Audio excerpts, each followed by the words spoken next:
I'd like to give a warm thanks to Mark Newman, who runs Nephrology News and Issues, for supporting and co-hosting this DOPS Practice Monitor WebEx. Mark does this with us every 4 months, so thank you, Mark, for that support. And Mark will typically give a 10 to 15-minute review of key policy changes in some detail, as he knows so well. Mark was actually not able to attend due to some last-minute issues that came up, but he will typically be with us and will certainly give an update the next WebEx that we give. All right. Just to note then a couple new graphics that we have for 2016. First of all, hemoglobin A1C. We have distributions of A1C. I wouldn't expect those to change much due to recent policy changes, and indeed, since really management of diabetes falls exclusively outside of the bundle. And indeed, we don't see any real changes over time. Here it's shown actually as just to orient folks once again. The blue dots in the middle refer to the median value. We also have refer to the median value, and then the very top. So, for example, on the right-hand side, the 8.8 refers to the 90th percentile value among patients, and at the bottom, 5.1 is the 10th percentile. Now, we also, along with all of our other continuous variables, will show categorically as well. So here's just another depiction of the same data based on categories. And though there's not been a change over time in A1C, I do find this instructive because if you look at the yellow and blue, you'll see that actually as of December of 2015, 33% of patients have hemoglobin A1C less than 6. These are diabetic patients, among diabetic patients in the U.S. DOPS Practice Monitor sample. And 33% is really a large number of patients.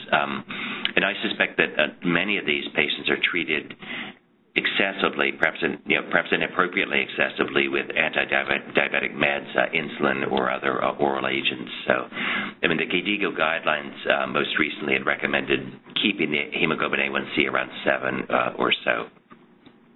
So less than 6 is clearly, I think, on the lower side. We have data, the DOPS, but also other teams using, for example, DaVita data, have found elevated mortality among diabetic patients with hemoglobin A1C levels that are this low. Okay. Secondly, we've just with this update added potassium levels. There has so this is serum potassium among all U.S. DOPS participants. And again, as one might expect, those have not changed much over time, despite all the various policy changes, which haven't really had an impact on potassium levels. That being said, there's a lot of interest in distributions of potassium levels, and here I'll show potassium levels by categories. And we'll see roughly 32% below 3.5. Only about 1 to 2% below 3.5, which is in the blue. So a small number of patients with very low potassium levels. On the upper bounds, 11 plus 3 or 14% have a serum potassium of 5.5 or higher. This is pre-dialysis serum potassium.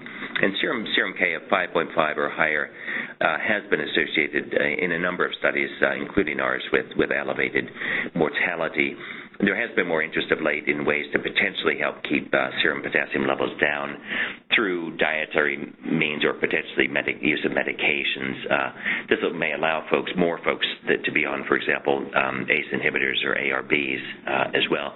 Potentially might help liberalize diet a bit as well. So the issue of potassium has sort of come to the fore in recent months as well. And then lastly, relatedly, we also have a prescription of potassium binders, which would be, of course, principally Kayexalate, and use of those meds is very, very low in the U.S. DOPS sample, around 3%.